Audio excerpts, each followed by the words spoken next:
कुछ ही हफ्तों की जंग और अमेरिका को भारी झटका।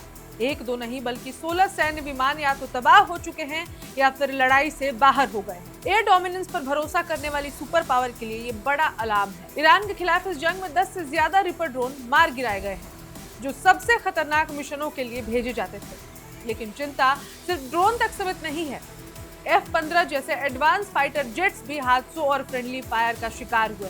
KC-135 टैंकर तक नहीं बचे। कुछ ऑपरेशन के दौरान नष्ट हुए तो कुछ एयरबेस पर मिसाइल हमलों में क्षतिग्रस्त हो गए। इसका मतलब साफ है, जंग का मैदान अब पूरी तरह सुरक्षित नहीं रहा। अब यहाँ तक कि आसमान भी सुरक्षित नहीं है।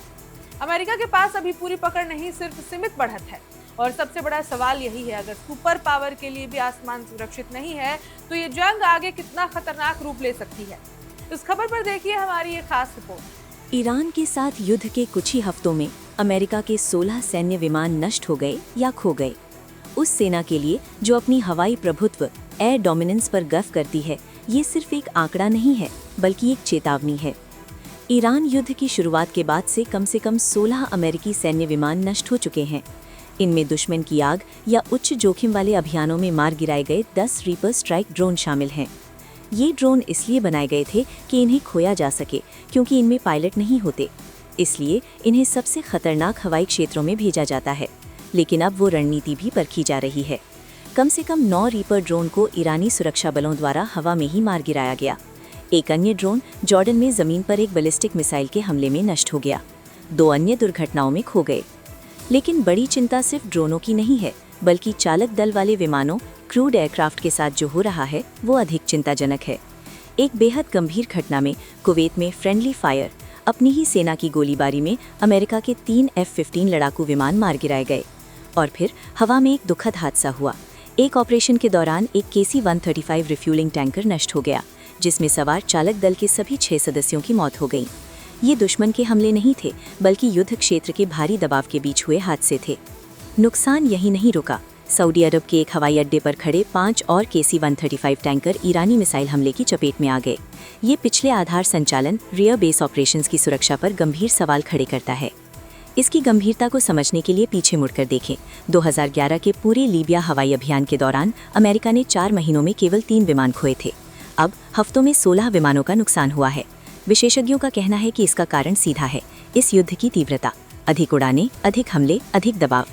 अमेरिका का कहना है कि उसने इस युद्ध के पहले दिन खाड़ी युद्ध के शुरुआती चरण से भी अधिक हमले किए। फिर भी इतनी जबरदस्त ताकत के बावजूद अमेरिका का आसमान पर पूरा नियंत्रण नहीं है। ईरान की हवाई सुरक्षा प्रणाली भारी हमलों के बावजूद अभी भी सक्रिय है।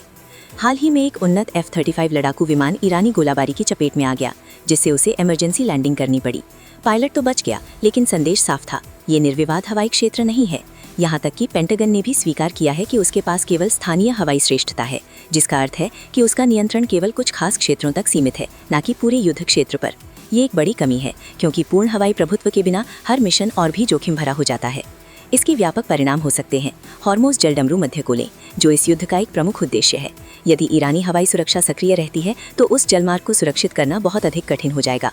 यहाँ तक कि ड्रोन, जिन्हें कभी कम जोखिम वाली संपत्ति माना जाता था, अब असुरक्षित हैं।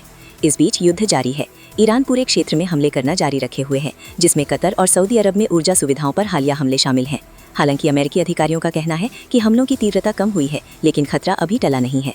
16 विमान खो गए, कुछ दुश्मन के हमलों में, कुछ दुर्घटनाओं में। ये सब एक ही वास्तविकता की ओर इशारा करते हैं। ये युद्ध उम्मीद से कहीं अधिक तेज, जोखिम भरा और अप्रत्याशित है। और अगर आसमान इतना चुनौतीपूर्ण है तो इस संघर्ष का अगला चरण और भी खतरनाक हो सकता है। Subscribe to One India and never miss an update. Download the One India app now.